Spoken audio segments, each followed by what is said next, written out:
Tell me if this sounds familiar.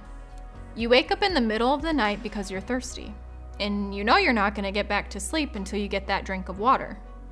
But here's the problem. The house is dark, and darkness always makes things feel farther away, where danger waits around every corner.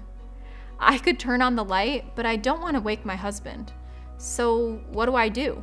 And then I remember, my phone has a flashlight powerful enough to push back the dark, and it's always with me. Yes, I'm making a spiritual connection here because I have something else I can go to that's more powerful than, well, anything in this world in reality.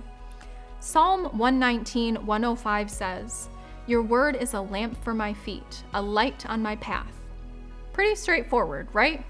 The author of this verse says God's word shows me where I'm going and how to get there too.